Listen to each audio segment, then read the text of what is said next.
I love the part in your journey where you have gone from being a vegetarian to a butcher. Those are two extremes right there. And so let's start there. What was the call to vegetarianism? And then what eventually led you to become a butcher? Yeah. I think they feel like two extremes, and in many ways, they're two sides of the same coin, at least when I look at them through hindsight, which is everything. I felt a call to be a vegetarian as a very small child, and I was 5 years old and had an acute experience of death in my childhood. There was a lot of death. And I think, like many people, adults and children both, I wanted to avoid death. It felt painful. And the one way I felt that I could control this was through the choices around my food. And I decided to become a vegetarian, and my parents indulged me, which maybe they shouldn't have. And this continued for 15 years. And I think at the heart of that very young decision was both an avoidance of death and a desire in many ways to be disconnected. Like everything in my life felt so hectic, so chaotic and so disconnected that is part of where that decision came from, was this deep disconnection. And when I was in my late teens and 20s, I started experiencing some health issues and felt a call to begin to eat meat again. A call, a craving, however you want to describe that, and wanted to go as close as I could. And so in many ways, what was a symptom of my disconnection or an avoidance, I wanted to go directly into connection. I sought out farmers and ranchers. I wanted to know the hands and the people that were raising my food. I wanted to experience the soil and the ecosystems where my food was coming from firsthand to better understand them, and found this door to a whole world of what we call our food system. I'm not so sure it's a system right now. And wanted to do a deep dive and felt this desire to continue to deepen that connection. And that took me into learning how to butcher and opening a butcher shop and pursuing a certification in nutrition and getting my own farm and processing all of the meat that I eat. And so each step just felt like I was getting deeper and deeper and deeper towards that sense of connecting as closely as possible as I could, both to place and to my food through that. I love that connection to the food, like that deep connection to the food. And I think that's a big part of what's been lost on the planet, and what there's a big return to is that connection to food. Just speaking to my own journey of being vegetarian, kind of vegetarian / vegan. I was vegan for most of it. And I as well felt that call to bone broth. And now there's like this deep call to know the farmer, to know where my meat's coming from, that connection to it, as opposed to just picking up this stuff in the supermarket that who knows where it's coming from. For you, what does it feel like created that disconnect from our food? Because when you think about it, like, food's pretty important, but a lot of us aren't connected to it. Yeah. I mean, I think that disconnect has deep origins. I think for the majority of our time here on Earth as Homo sapiens, we have been very intimately connected to our food.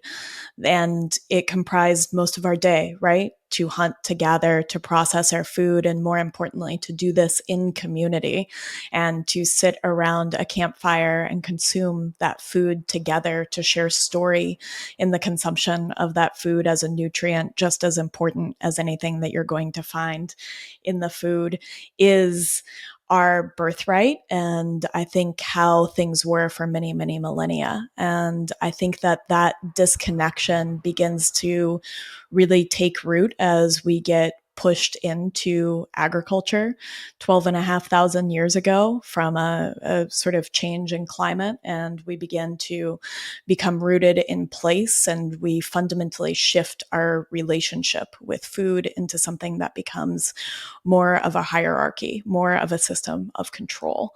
And I think that this gets echoed in these little fractures throughout history. We see it again at the scientific revolution and the idea of sort of degrading everything into parts instead of looking at the whole. Through Newtonian mechanics. And I think, again, through the Industrial Revolution, where we have this idea of the machine and everything functioning in this sort of growth and perpetuity towards what we define as progress. And I think that that shapes, too, our worldview, right?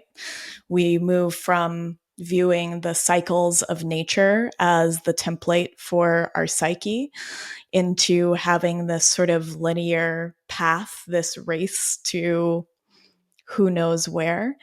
And these disconnections run deep. And I think we're inculcated in them, that this is a part of our societal and cultural milieu, and the sort of passing down of, I think, in many ways, intergenerational trauma just from that disconnection of food and certainly of community as well. And so I think it was similar for me. And then I think, on an individual level, there was this story of fear in my childhood, of feeling isolated and feeling other, and this experience of death that I wanted to turn away from. And there's a kind of root of disconnection there. And I think that in some ways it's beautiful because it can serve as a jumping off point for finding connection. Mm-hmm. Mm-hmm.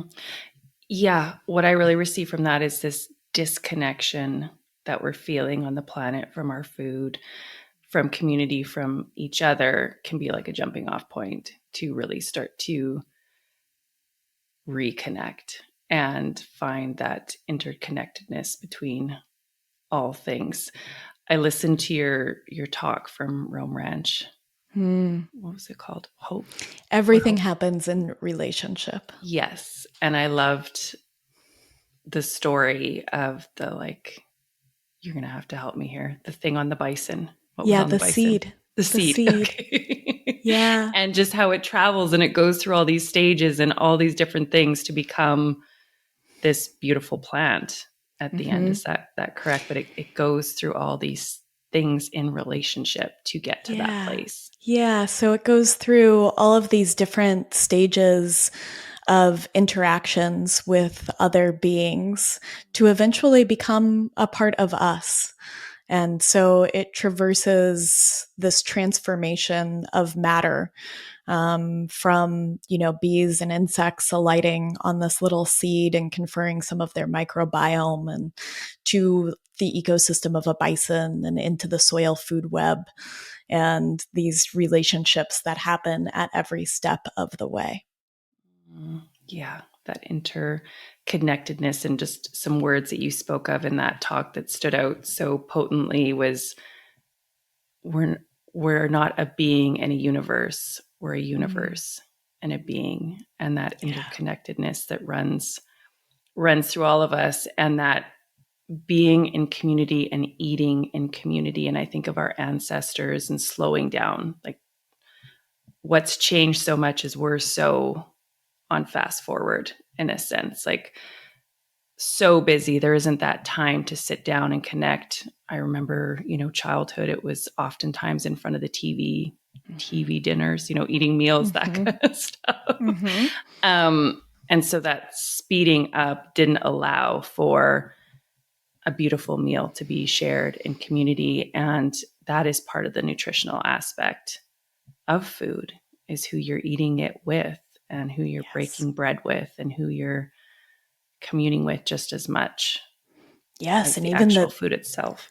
The state of your nervous system while you're eating it, right? To be in that parasympathetic state where you are grounded and connected changes the way that you digest that food. To be in a slowed down state, not to be rushing from one place to the next, but to drop into presence. And I know that in my own search to slow down, I often see this mentored to me through my goats when they lay in the sun and chew their cud and slow down completely and just seem to melt into a different plane, that there is just a oneness to them in those moments, with everything a suchness to them as they chew their cud. And I think that we are capable of holding that space, but I agree completely. We're just in a very frenetic and rushed environment.